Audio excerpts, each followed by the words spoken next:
మైనర్లు విద్యార్థులను విడిచిపెట్టండి, నేర చరిత్ర లేని వారిని సైతం నమోదైనటువంటి ఎఫ్ఐఆర్లపై కఠిన చర్యలు తీసుకోవద్దు, నీట్ ఆందోళన కేసులపై రాష్ట్రాలకు సుప్రీంకోర్టు ఆదేశం.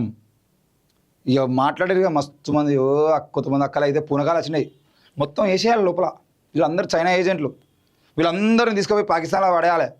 పాకిస్తాన్ ఏమో ఫ్రీగా రమ్మంటుంది, మరి వీళ్ళని తీసుకుపోయి ఇస్తా అంటే పంపిరి మీ దేశంలో మాట్లాడేటోళ్ళు అందరు మా దగ్గర పంపిరి, అందరు పాకిస్తాన్లో. మరి ఈ దేశంలో బీజేపీ ప్రభుత్వాన్ని ప్రశ్నించిన అందరూ పాకిస్తాన్లో ఏదంటే పంపించేది ఉంటే పాకిస్తాన్ జనాభా ఎక్కువ అవుతుంది. మరి ఈరోజు నీట్ ఆందోళన కేసులపై రాష్ట్రాలకు సుప్రీంకోర్టు, నీట్ ఆందోళన ఇది ఎంత దారుణమైన పరిస్థితి అంటే,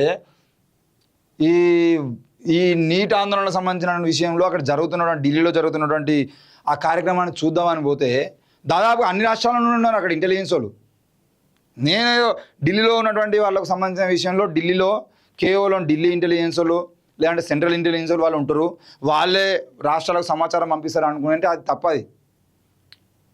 క్లియర్గా ఢిల్లీలో జంతర్ మంతర్ దగ్గర ఎటు చూసినా తెలంగాణ పోలీసు వాళ్ళు ఉంటారు, ఆడ తెలంగాణ ఇంటెలిజెన్స్ వాళ్ళు ఉన్నారు, ఆంధ్రప్రదేశ్ వాళ్ళు ఉన్నారు, కర్ణాటక, ఇక అన్ని రాష్ట్రాల నుండి కనీసం 5 నుండి 10 మంది ఇంటెలిజెన్స్ వాళ్ళు అక్కడ ఉండి ఎవరెవరు వస్తున్నారు, ఎవరెవరు పోతారు, వాళ్ళ ఫ్యామిలీ బ్యాక్గ్రౌండ్ ఏంది, అసలు వాడు ఇక్కడికి ఎందుకు వచ్చిండు, ఆ అమ్మాయి ఇక్కడికి ఎందుకు వచ్చింది, ఆ అమ్మాయి చదువుకుంటుందా చదువుకోలేదా, ఆ అమ్మాయి చదువుకుంటే ఖాళీలో కూడా ఇదే పనులు చేస్తుందా.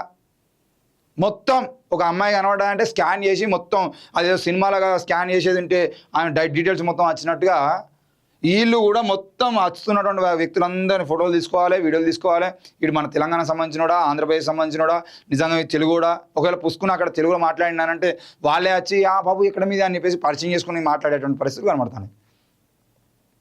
ఇట్లా విద్యార్థులు ఎవరు పోతే వాళ్ళ మీద కేసులు, విద్యార్థులు పోతే విద్యార్థుల మీద, తల్లిదండ్రులు పోతే తల్లిదండ్రుల మీద, ఆడి జర్నలిస్టులు పోతే జర్నలిస్టుల మీద, యాక్టివిస్టులు పోతే యాక్టివిస్టుల మీద. వీడు ఢిల్లీ రాక ఎందుకు వచ్చిండు, వీనికి ఏం పని ఇక్కడ. ఇక్కడ తెలంగాణలో ఇందిరా పార్క్ దగ్గర ధర్నా పెడితే ఇందిరా పార్క్ ధర్నాల కాడ కూడా ఎవరు వస్తున్నారు, ఎవరు పోతున్నారు, ఎన్ని ఛానళ్ళు వచ్చినాయి, ఆ ఛానళ్ళు ఏ ఛానళ్ళు ఏమేమి పని చేస్తాయి, మొత్తం డేటా తీసుకొని వాళ్ళందరి మీద కేసులు పెట్టుకుని పోతారు. ఇక కేసులు పెట్టుకుంటేనే పోరు. మీరు నీట్ పేపర్ లీకేజీలో 20 లక్షల మంది విద్యార్థులు నష్టపోయారు, ఎన్ని కేసులు పెడతారు? రేపు పొద్దున 20 లక్షల మంది రోడ్డు మీకు వచ్చంటే 20 లక్షల మంది మీద కేసులు పెడతారా? వాళ్ళ తల్లిదండ్రులు రోడ్డు మీకు వస్తారు, వాళ్ళ మీద 40 లక్షల కేసులు, వాళ్ళ మీద కేసులు అయినా అనిపేసి వాళ్ళ స్నేహితులు బయటకు వస్తారు, వాళ్ళు 80 లక్షల మంది. ఇక మీరు కేసులు పెట్టుకుంటే పోరు మీ బతుకంతా. ఈ 20 లక్షల మంది జీవితాల గురించి ఆలోచించి అసలు ఏం తీసుకోవాలి నిర్ణయము?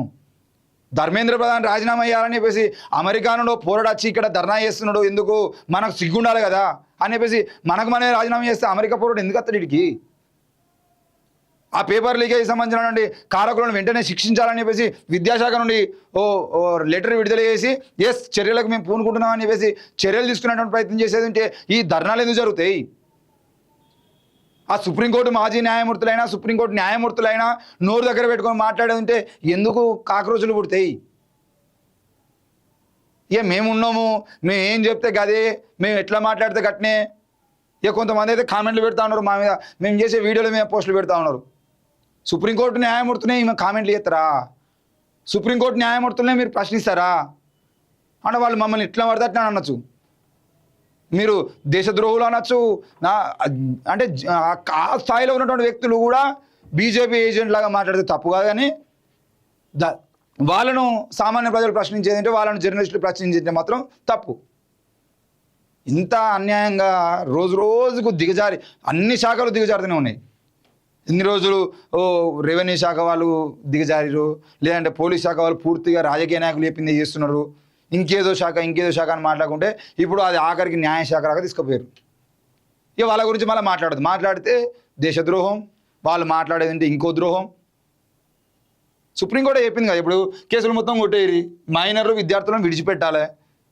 విద్యార్థులే ఆడికి వేయినటువంటి 90% ఇక జర్నలిస్టులు కొంతమంది యాక్టివిస్టులను వదిలేసేది ఉంటే మిగతా వాళ్ళందరూ విద్యార్థులే.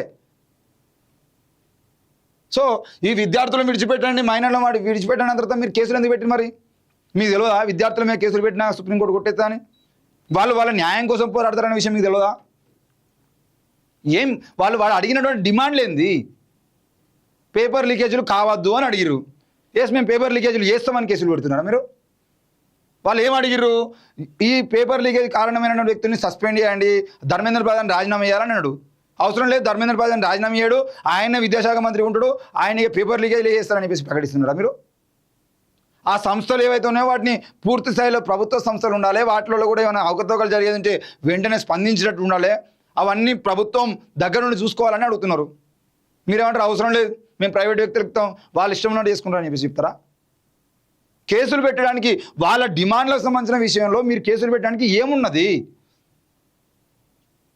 20 లక్షల మంది విద్యార్థులకు అన్యాయం జరిగితే రాజీనామా చేయాలని అడిగితే రాజీనామా చేయమంటారా మీరు?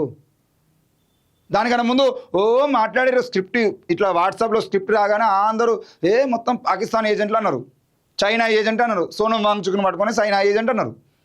మరి చైనా ఏజెంట్ కాదు, ఆయన చైనా నుండి ఎలాంటి డబ్బులు రావు, అసలు విదేశాల నుండి ఎలాంటి ఫండ్స్ రావట్లే అని విదేశాంగ శాఖకు సంబంధించిన అధికారి మాట్లాడింది కదా. మరి మీరు ఎందుకు స్పందించలే? అసలు వీళ్ళకు చైనా నుండి డబ్బులు వస్తున్నాయని చెప్పేసి మాట్లాడినటువంటి ఇన్ఫ్లుయెన్సర్లు ఎవరైతే ఉన్నారో వాళ్ళని విచారణ చేయాలి కదా. వాళ్ళకు చైనా నుండి డబ్బులు వచ్చిన విషయం వీళ్ళకటే తెలిసింది, విచారణ చేయాలి. మొత్తం పాకిస్తాన్ ఏజెంట్లు అన్నటువంటి వాళ్ళు పాకిస్తాన్ ఏజెంట్లు అనే విషయము ఇక్కడ ఉన్నటువంటి తెలంగాణలో ఉన్నటువంటి ఇన్ఫ్లుయెన్సర్లు తెలిసింది. మరి సెంట్రల్ ఐబీ ఏం చేస్తుంది, ఇంటెలిజెన్స్ వ్యవస్థలు ఏం చేస్తున్నాయి? పాకిస్తాన్ ఏజెంట్లు, చైనా ఏజెంట్లు ఇండియాలోకి వచ్చి ఇండియాలో ఉద్యమాలు చేస్తున్నాయని చెప్పేసి ఈ ఇన్ఫ్లుయెన్సర్లు చెప్పిన దాని ప్రకారం మీరు విచారణ చేయాలి కదా. అది తప్పు అయితే వీళ్ళ మీద చర్యలు తీసుకోవాలి కదా. సోనం వాంగ్చుక్ చైనా ఏజెంటు, ఆయన చైనా నుండి డబ్బులు వస్తాయని చెప్పేసి వీళ్ళు చెప్పినప్పుడు ఆ డబ్బులు వస్తున్నాయనే విషయం వీళ్ళకి ఎట్లా వచ్చింది సోర్సు? వీళ్ళు చెప్పేది నిజమైతే సోనం వాంగ్చుక్ని అరెస్ట్ చేయండి, లేదు అది తప్పు అని విదేశాంగ అధికారి మాట్లాడింది కాబట్టి వీళ్ళ మీద కేసులు పెట్టండి. రేపు ఉదయాలు ఇంకోటి మాట్లాడడానికి ఉండదు. ఎవడు మాట్లాడితే వాడు విదేశాలకు అమ్ముడు వేయండు, వీడు పాకిస్తాన్ ఏజెంటు, చైనా కుక్క, వీళ్ళు మంచి కుక్కలు. మరి వీళ్ళు అచ్చమైనటువంటి సనాతన కుక్కలు అంటారా? ఏమనాలి వీళ్ళను? ప్రశ్నించే ప్రతి ఓడుకు చైనా కుక్క అయితే మీరు ప్రశ్నించలేకపోతున్నటువంటి మీరెవరు? అదే రేపు పొద్దుల బీజేపీ పార్టీ పోయి కాంగ్రెస్ పార్టీ అధికారంలోకి వస్తే వీళ్ళ అదే ముచ్చట అవుతుంది. అప్పుడు వీళ్ళు ప్రశ్నించడం మొదలు పెడతారు. ఇన్ని రోజులు మీరు ప్రశ్నిస్తే తప్పలేదు, ఇప్పుడు మేము ప్రశ్నిస్తే తప్ప అంటారు మళ్ళా. అరే ఎప్పటికీ ప్రశ్నించరా భయ్, నువ్వు అన్యాయం అని చెప్పు. విద్యార్థుల మీద కేసులు పెట్టుడు, మైనర్ల మీద కేసులు పెట్టుడు, ఆ లాఠీ చార్జ్ చూసేది ఉంటే లాఠీ చార్జ్ ఎంత దారుణంగా చేసిరో ప్రతి ఒక్కరు చూసిండు. ఆ లాఠీ చార్జ్తో పాటు వాళ్ళని ఏ విధంగా కొట్టిరు. ఒక ఆడపిల్ల నడుచుకుంటూ పోతా ఉంటే ఆమె బ్యాగ్లో లాఠీ పట్టుకొని నెట్టినటువంటి పరిస్థితి ఎంత దారుణమైనటువంటి పరిస్థితి. ఇదేనా బేటీ బచావో,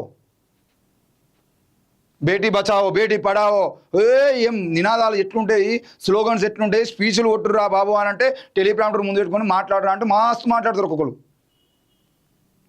మరి బేటీ బచావో ఢిల్లీ నడిగడ్డ మీద దేశ రాజధానిలో ఆడపిల్లని పట్టుకొని అసలు ఏం అర్థం లేకుండా కనీసం బ్యాడ్జీలు లేకుండా వచ్చినటువంటి దొంగలు మాస్కులు కట్టుకొని ఖర్చులు కట్టుకొని వచ్చి లాఠీలు పట్టుకొని ఇష్టం ఉన్నట్టు కొడతా ఉంటే ఏం చర్యలు తీసుకున్నారని మీరు?